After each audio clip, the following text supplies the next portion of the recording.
Hello दोस्तों, नमस्कार। आप सभी का स्वागत है फिर से एक न्यू ब्लॉग वीडियो में।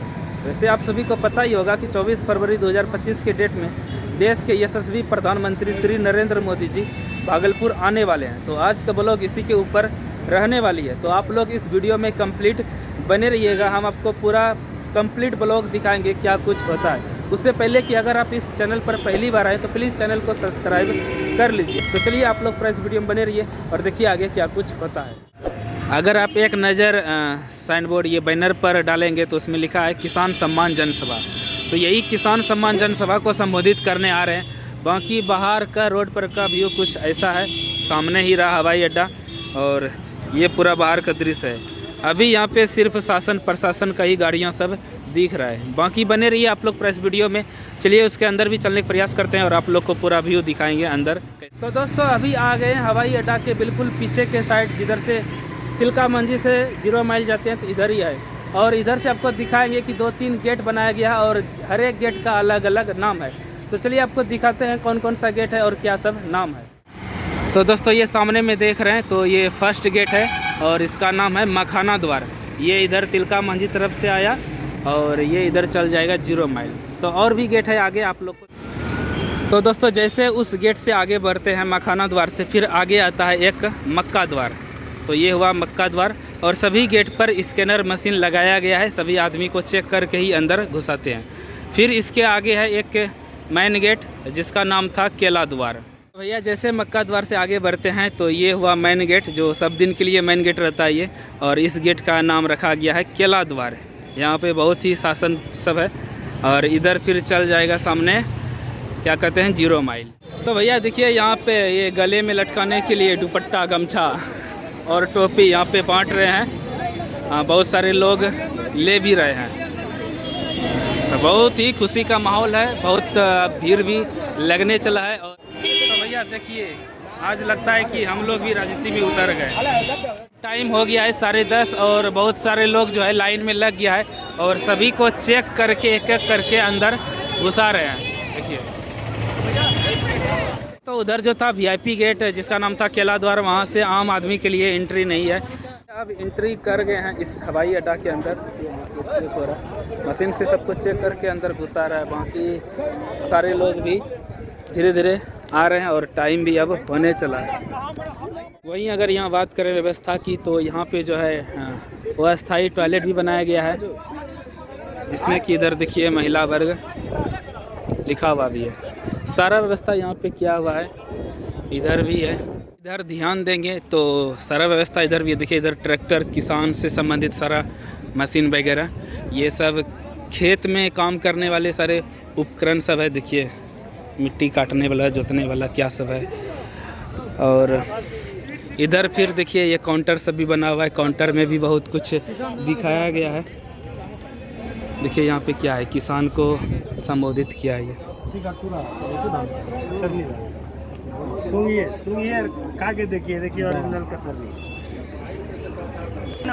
और भी आपको दिखाते हैं बगल समय क्या है। जैसे इधर भी देखिए एक मशीन जैसा। फिर देखिए ये ड्रोन धोने के लिए ना, ये दवाई छिड़काव करने के लिए है ड्रोन मशीन। दवाई छिड़काव करने के लिए 10 लीटर 10 लीटर इसी इतना बहुत जगह में ही 10 लीटर। तो ये आप ड्रोन देखें। और इधर देखिए अलग अलग किस्म का धान।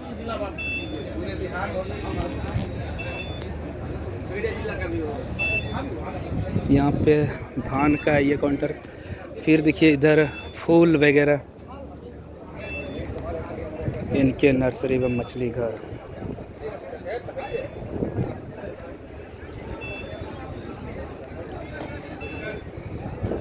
फिर इस काउंटर में देखिए मखाना का। फिर इधर क्या है, ये क्या चीज़ है? मशरूम ना। तो इधर मशरूम का काउंटर।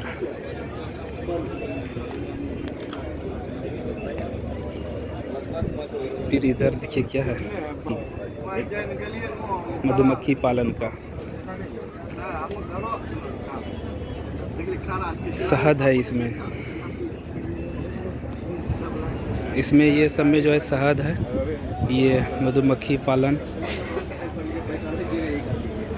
फिर इधर कुछ आपके काउंटर पे क्या है सर? चाय पत्ती। तो इधर चाय पत्ती का स्टॉल है। फिर इधर देखिए कुछ ये पान, मगही पान, प्रोसेस्ड मगही पान, देसी पान।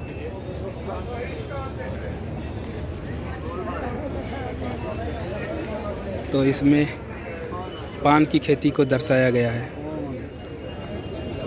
फिर इधर मखाना बोर्ड, ये मखाना बोर्ड, उधर मछली है।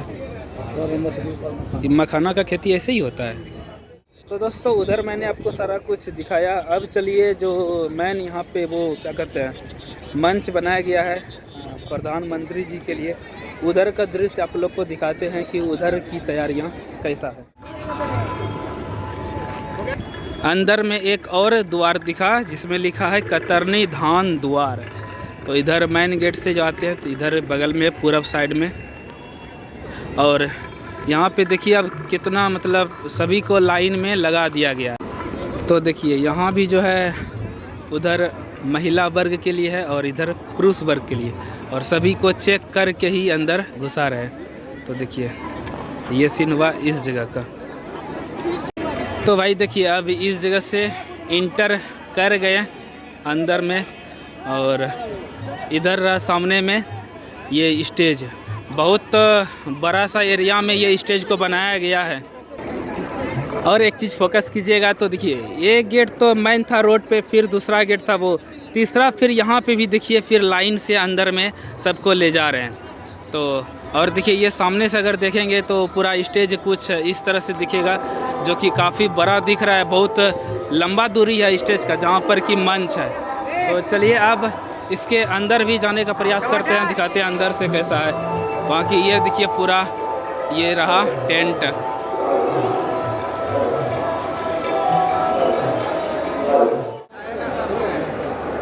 तो देखिएगा जी पूरा लाइन से सभी को घुसा रहा है।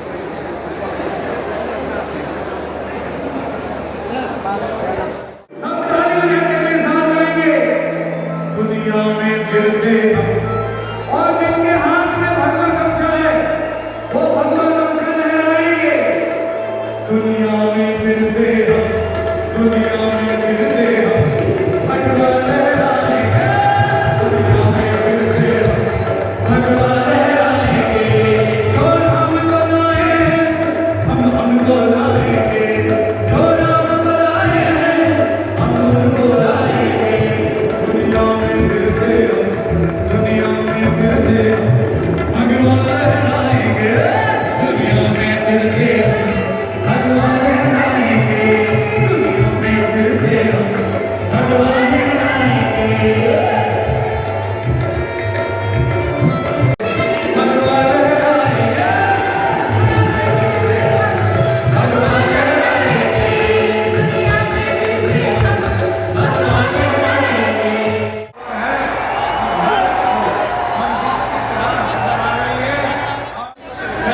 तो भैया 3 हेलीकॉप्टर लगातार आया। माननीय प्रधानमंत्री श्री नरेंद्र मोदी जी का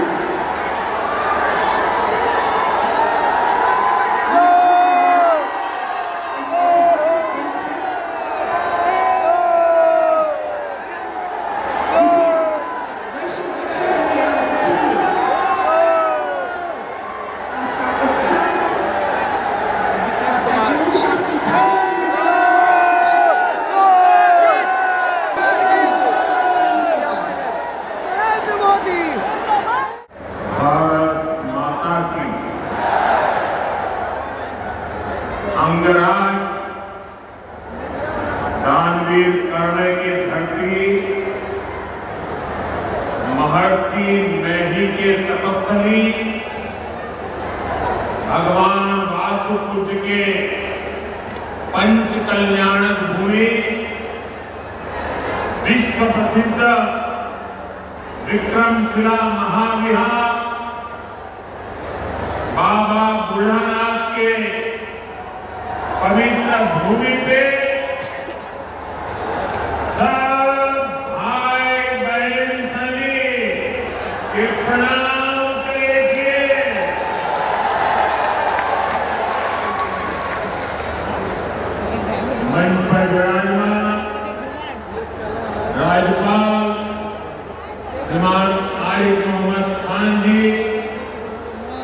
बिहार के लोकप्रिय एवं बिहार के विकास के लिए समर्पित हमारे लाडले मुख्यमंत्री नीतीश कुमार जी, केंद्रीय मंत्रिमंडल में मेरे सहयोगी शिवराज सिंह चौहान जी,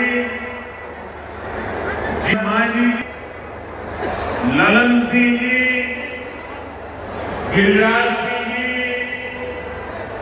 चिराग पासवान जी, राज्य मंत्री श्रीमान रामनाथ ठाकुर जी, बिहार सरकार के उप मुख्यमंत्री सम्राट चौधरी जी, विजय सिन्हा जी, राज्य के अन्य मंत्री एवं जनप्रतिनिधिगण, उपस्थित महानुभाव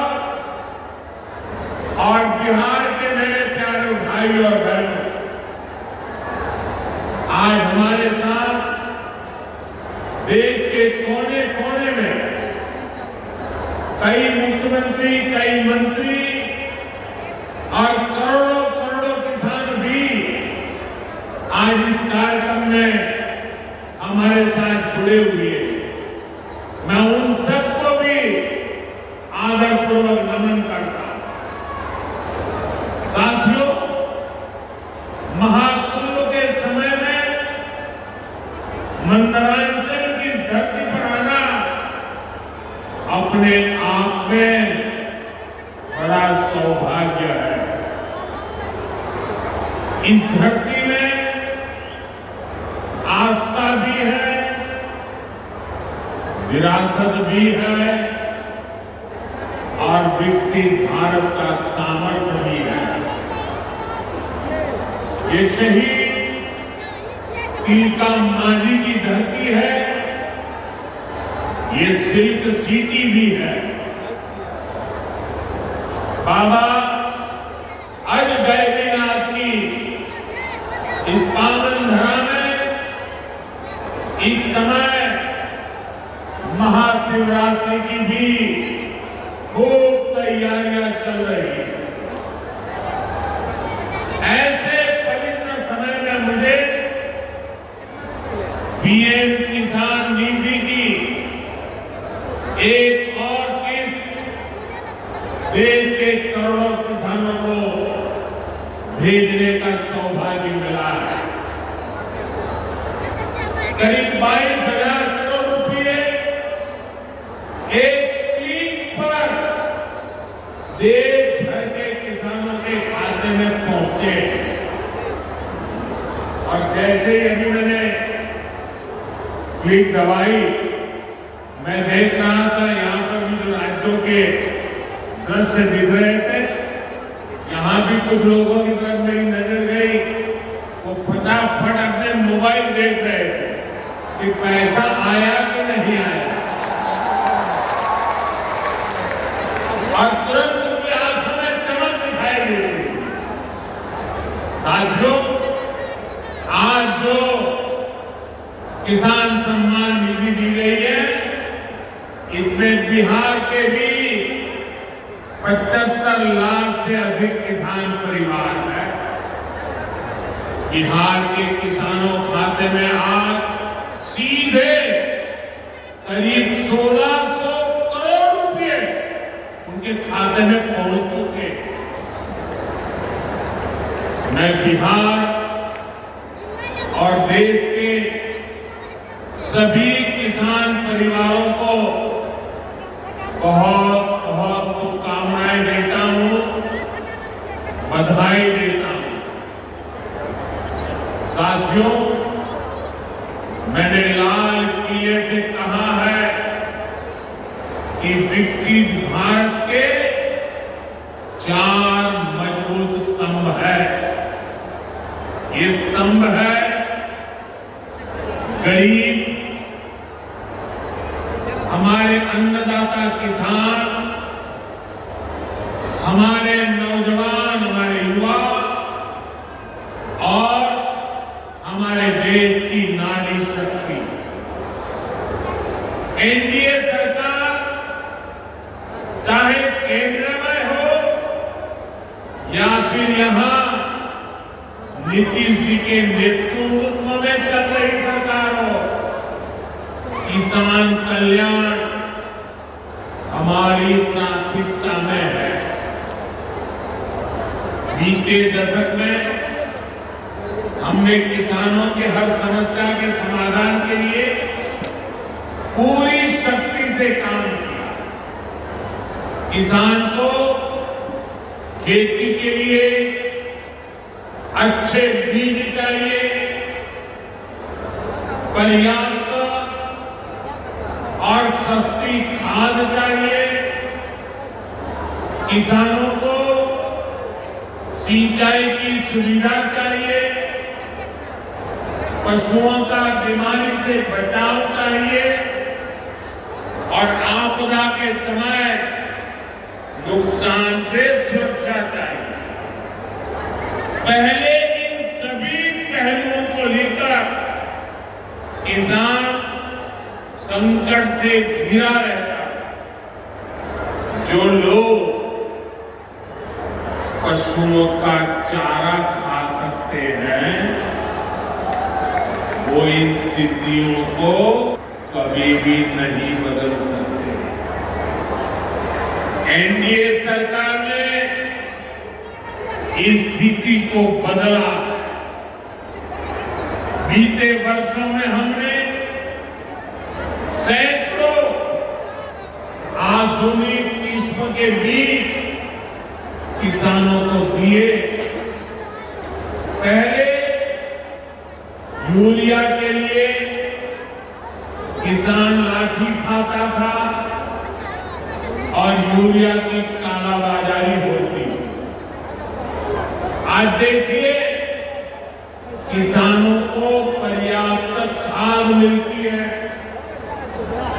हमने तो कोरोना के महासंकट में भी किसानों को खाद की कमी नहीं होने दी। आप कल्पना कर सकते हैं कि अगर एनडीए सरकार ना होती क्या होता। साथियों, अगर एनडीए सरकार ना होती तो आज भी हमारे किसान भाई बहनों को खाद के लिए लाठियां खानी पड़ती। आज भी बरौनी खाद कारखाना बंद पड़ा होता। दुनिया के अनेक देशों में खाद की बोरी जो 3,000 रुपए की मिल रही है वो आज हम किसानों को 300 रुपए से भी कम में देते हैं। एनडीए सरकार न होती तो यूरिया की एक बोरी भी आपको 3,000 रुपए की मिलती। हमारी सरकार किसानों के बारे में सोचती है, उनकी भलाई के लिए काम करती है। इसलिए यूरिया और डीएपी का जो पैसा किसानों को खर्च करना था वो केंद्र सरकार खुद खर्च कर रही है। बीते 10 साल में करीब 12 लाख करोड़ रुपए जो खाद खरीदने के लिए आपके जेब से जाने थे वो बच गए। वो केंद्र सरकार ने बजट में से दिए। यानी इतना सारा पैसा 12 लाख करोड़ रुपया देश के करोड़ों किसानों की जेब में बचा है। साथियों, एनडीए सरकार न होती तो आपको पीएम किसान सम्मान निधि ये भी नहीं मिलती। इस योजना को शुरू हुए अभी करीब 6 साल हुए, अभी तक लगभग 3,70,000 करोड़ रुपए सीधे किसानों के खाते में पहुंच चुके हैं। इसमें कोई बिचौलिया नहीं, कोई कटकी कंपनी नहीं। 1 रुपया दिल्ली से निकले 100 पैसा सीधा पहुंचता है। ये आप जैसे छोटे किसान हैं, जिनको पहले सरकार की योजनाओं का पूरा लाभ नहीं मिल पाता। छोटे किसानों का हक भी बिचौलिए हड़प कर लेते थे, लेकिन ये मोदी है, ये नीतीश जी है, जो किसानों के हक का किसी को नहीं खाने देंगे। जब ये कांग्रेस वाले, जंगल राज वाले सरकार में थे, इन लोगों ने खेती का कुल जितना बजट रखा था, उससे कई गुना ज्यादा पैसा को हम सीधे आप किसानों के बैंक खातों में भेज चुके हैं। ये काम कोई भ्रष्टाचारी नहीं कर सकता। ये काम वही सरकार कर सकती है जो किसान कल्याण के लिए समर्पित है। साथियों, कांग्रेस हो, जंगल राज वाले हो, इनके लिए आप किसानों की तकलीफ भी कोई मायने नहीं रखती। पहले जब बाढ़ आती थी, सूखा पड़ता था, ओला पड़ता था, तो ये लोग किसानों को अपने हाल पर छोड़ देते थे। 2014 में जब आपने एनडीए को आशीर्वाद दिया, तो मैंने कहा ऐसे नहीं चलेगा। एनडीए सरकार ने पीएम फसल बीमा योजना बनाई। इस योजना के तहत 2.25 लाख करोड़ रुपए का क्लेम किसानों को आपदा के समय मिल चुका है। साथियों, जो भूमिहीन है, जो छोटे किसान हैं, उनकी आय को बढ़ाने में एनडीए सरकार पशुपालन को बढ़ावा दे रही है। पशुपालन गांव में हमारी बहनों को लखपति दीदी बनाने में भी बहुत काम आ रहा है। देश में अभी तक करीब 1.25 करोड़ लखपति दीदी बन चुकी है। इनमें बिहार की भी हजारों जीविका दीदियां शामिल हैं। बीते दशक में भारत में दूध उत्पादन 14 करोड़ टन से बढ़कर, याद रखिए, 10 साल में 14 करोड़ टन दूध उत्पादन से बढ़कर के 24 करोड़ टन दूध उत्पादन हो रहा है।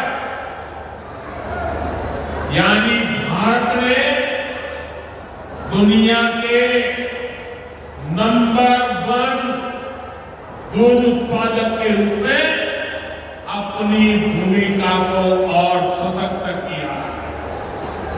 इसमें बिहार की भी बहुत बड़ी भागीदारी है। आज बिहार में सहकारी दूध संघ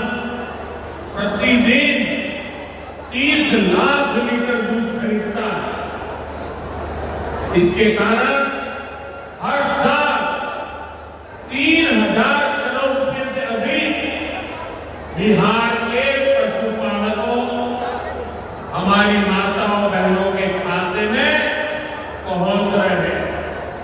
साथियों, मुझे खुशी है कि डेयरी सेक्टर को बढ़ावा देने के हमारे प्रयासों को राजीव रंजन जी, हमारे लाल सिंह जी बहुत ही कुशलता के साथ आगे बढ़ा रहे हैं।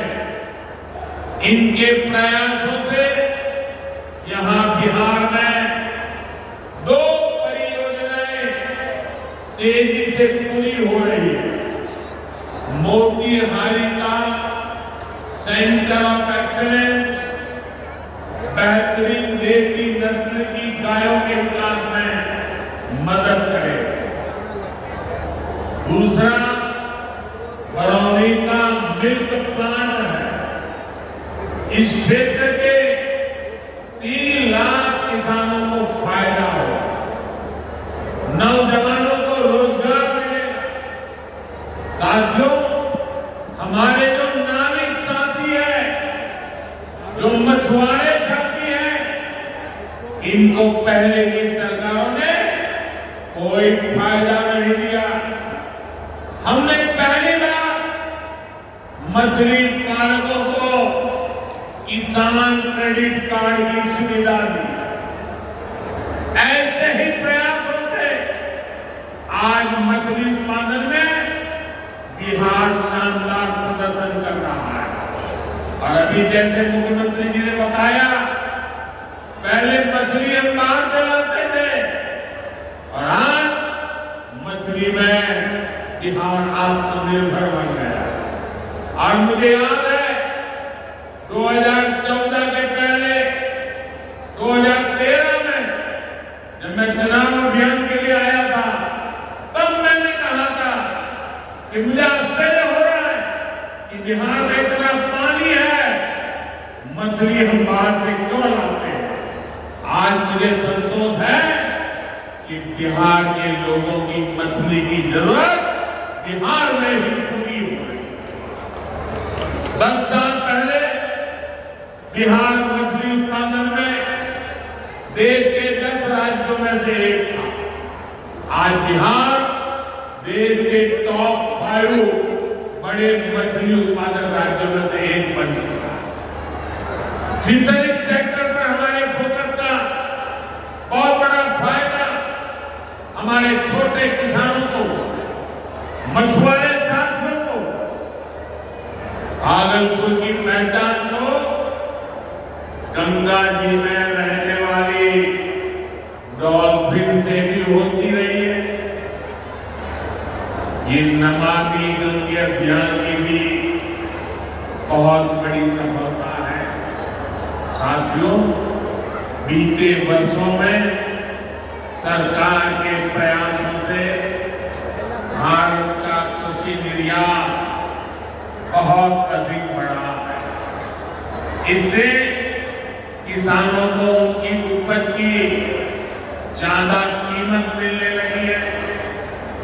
कई कृषि उत्पाद ऐसे हैं जिनका पहली बार निर्यात शुरू हुआ है, एक्सपोर्ट हो रहा है। अब बारी बिहार के मखाना की है। मखाना आज देश के शहरों में सुबह के नाश्ते का प्रमुख अंग हो चुका है। मैं भी 365 दिन में से 300 दिन तो ऐसे होंगे कि मैं मखाना जरूर खाता हूं। ये सुपर फूड है जिसे आप दुनिया के बाजारों तक पहुंचाना है। इसलिए इस वर्ष के बजट में मखाना किसानों के लिए मखाना बोर्ड बनाने का ऐलान किया गया। ये मखाना बोर्ड मखाना उत्पादन प्रोसेसिंग वैल्यू एडिशन और मार्केटिंग, ऐसे हर पहलू में बिहार के मेरे किसानों की मदद करेगा। साथियों, बजट में बिहार के किसानों और नौजवानों के लिए एक और बड़ी घोषणा भी की गई। पूर्वी भारत में फूड प्रोसेसिंग इंडस्ट्री को बढ़ावा देने के लिए बिहार एक बड़े केंद्र के रूप में उभरने वाला है। बिहार में national institute of food technology and entrepreneurship की स्थापना की जाए। यहां बिहार में कृषि के क्षेत्र में 3 नए सेंटर ऑफ एक्सीलेंस की भी स्थापित किए जाएंगे। इनमें से एक हमारे भागलपुर में ही स्थापित होगा। यह सेंटर आम की जर्दालू किस्म पर फोकस करेगा। 2 और केंद्र मुंगेर और बक्सर में बनाए जाएंगे, जो टमाटर, प्याज और आलू किसानों को मदद देगा। यानी किसान हित के निर्णय लेने में हम कोई कसर बाकी नहीं छोड़ रहे। साथियों, आज भारत कपड़े का भी बहुत बड़ा निर्यातक बन रहा है। देश में कपड़ा उद्योग को बल देने के लिए अनेक कदम उठाए जा रहे हैं। भागलपुर में तो कहा जाता है कि यहाँ पेड़ भी सोना उगलते हैं। भागलपुरी सिल्क, टसर सिल्क पूरे हिंदुस्तान में मशहूर है। दुनिया के दूसरे देशों में भी टसर सिल्क की डिमांड लगातार बढ़ रही है। केंद्र सरकार रेशम उद्योग को बढ़ावा देने के लिए फैब्रिक और yarn dye unit, fabric printing unit, fabric processing unit, ऐसे इंफ्रास्ट्रक्चर निर्माण पर बहुत जोर दे रही है। इससे भागलपुर के बुनकर साथियों को आधुनिक सुविधाएं मिलेगी और उनके उत्पाद दुनिया के कोने कोने में पहुंच पाएंगे। साथियों, बिहार की एक और बहुत बड़ी समस्या का समाधान एनडीए सरकार कर रही है। नदियों पर पर्याप्त पुल न होने के कारण बिहार को अनेक समस्याएं होती हैं। आपको आने जाने में दिक्कत ना हो, इसके लिए हम तेजी से काम कर रहे हैं। अनेकों पुल बनवा रहे हैं। यहां गंगा जी पर 4 लेन के पुल के निर्माण का भी तेजी से काम चल रहा है। इस पर 1100 करोड़ रुपए से ज्यादा खर्च किए जा रहे हैं। साथियों, बिहार में बाढ़ से भी बहुत नुकसान होता है। इसके लिए भी हमारी सरकार ने हजारों करोड़ रुपए के प्रोजेक्ट स्वीकृत किए। इस वर्ष के बजट में तो पश्चिमी कोसी नहर ERM परियोजना के लिए मदद देने की घोषणा की गई है। इस परियोजना से मिथिलांचल क्षेत्र में 50,000 हेक्टेयर भूमि सिंचाई के दायरे में आएगी। इससे लाखों किसान परिवारों को लाभ होगा। साथियों, एनडीए सरकार किसानों की आय बढ़ाने के लिए अलग अलग स्तर पर काम कर रही है। भारत में उत्पादन बढ़े, दलहन और तिलहन में हम आत्मनिर्भर हो, यहाँ ज्यादा से ज्यादा फूड प्रोसेसिंग उद्योग लगे और हमारे किसानों के उत्पाद दुनिया भर तक पहुंचे। इसके लिए सरकार एक के बाद एक नए कदम उठा रही है। मेरा तो सपना है कि दुनिया की हर रसोई में भारत के किसान का उगाया कोई न कोई उत्पाद होना ही चाहिए। इस वर्ष के बजट में भी इसी विजन को आगे बढ़ाया। बजट में एक बहुत ही बड़ी पीएम धन धान्य योजना की घोषणा की गई है। इसके तहत देश के 100 ऐसे जिलों की पहचान की जाएगी जहां सबसे कम फसल उत्पादन होती है। फिर ऐसे जिलों में खेती को बढ़ावा देने के लिए विशेष अभियान चलाया जाए। दलहन में आत्मनिर्भरता के लिए मिशन मोड पर काम किया जाए। किसान ज्यादा से ज्यादा दालें उगाए, इसके लिए किसानों को प्रोत्साहन मिलेगा। दालों की एमएसपी पर खरीद को और अधिक बढ़ाया जाएगा।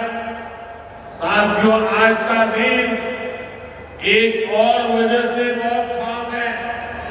हमारी सरकार ने देश में 10,000 एफपीओ किसान उत्पादक संघ बनाने का बड़ा लक्ष्य रखा।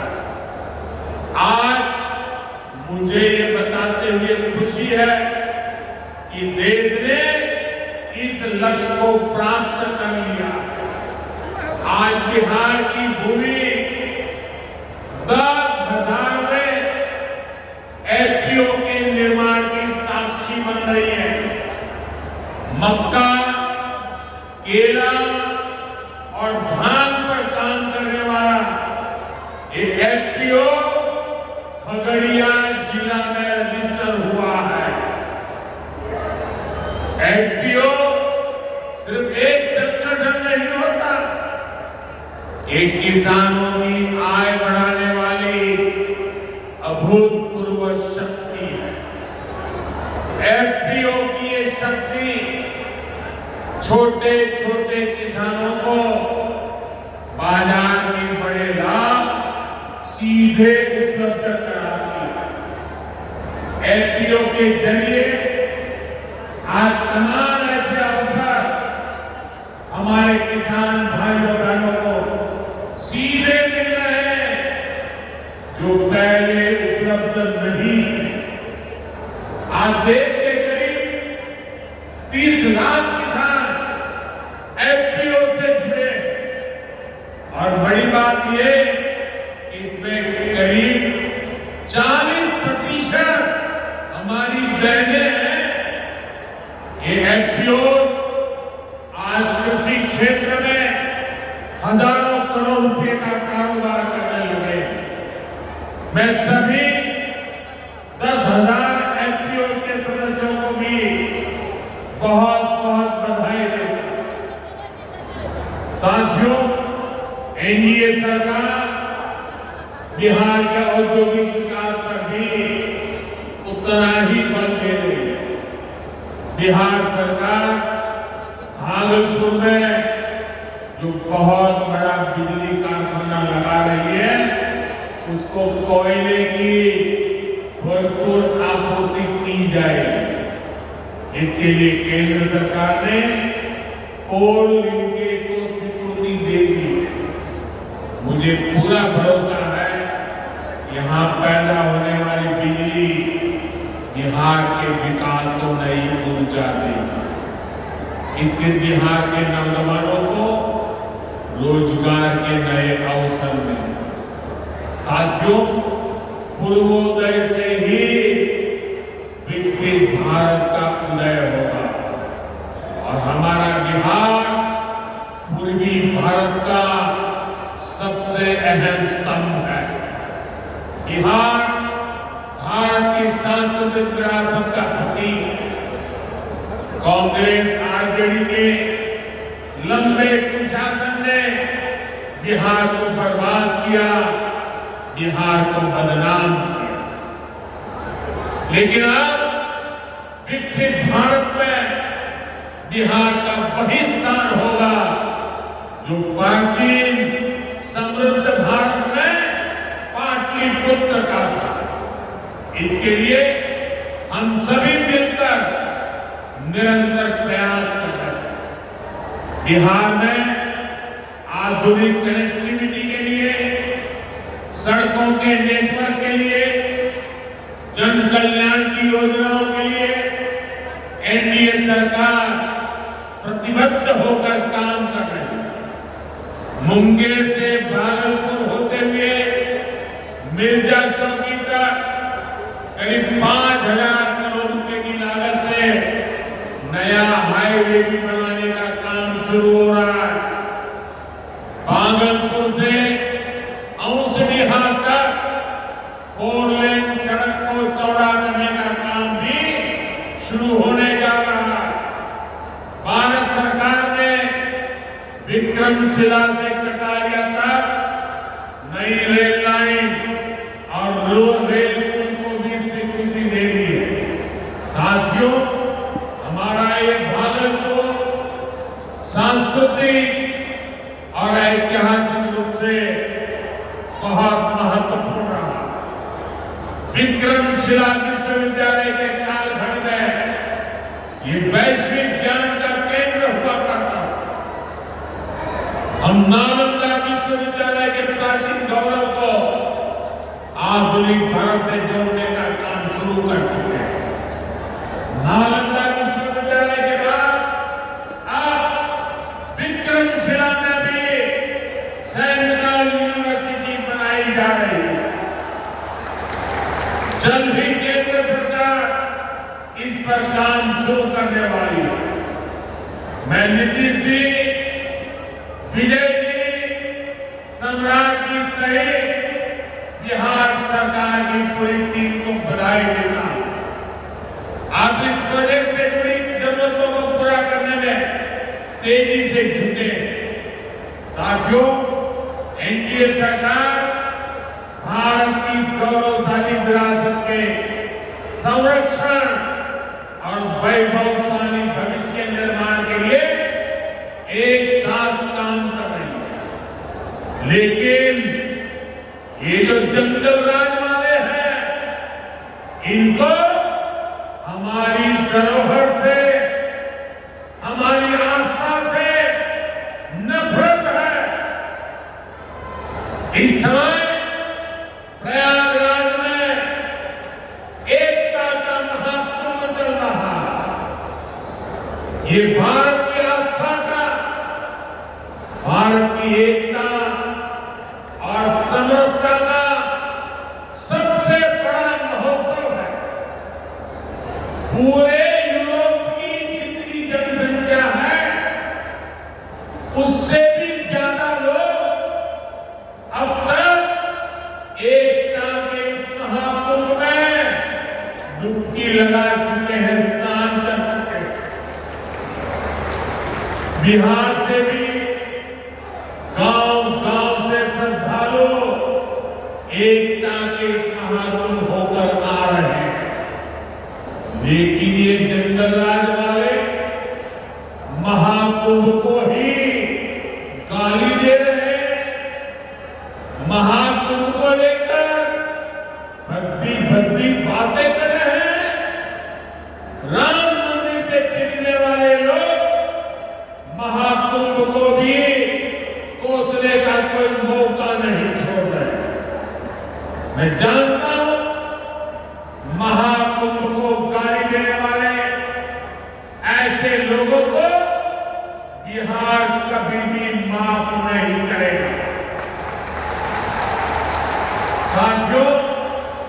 बिहार को समृद्धि के नए पथ पर ले जाने के लिए हम दिन रात ऐसे ही मेहनत करते रहे।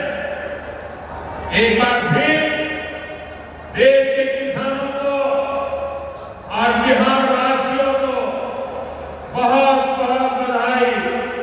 मेरे साथ बोले भारत माता की, भारत माता की। बहुत बहुत धन्यवाद। तो भैया प्रोग्राम ख़त्म हो गया, शायद आप लोगों ने भी पूरा सुना होगा, लेकिन जो चीज़ का इंतज़ार था ना हम पूरे शहरवासी का, वो चीज़ का एक भाव भी नहीं निकला, एक भी शब्द नहीं निकला। जी हाँ, हम बात कर रहे हैं हवाई अड्डा का। हवाई अड्डा को लेकर एक भी शब्द नहीं निकला। पता नहीं आगे अब क्या न्यूज़ आने वाली है। तो आज का ब्लॉग में बस इतना ही, मिलते हैं दूसरे ब्लॉग में। जय हिंद।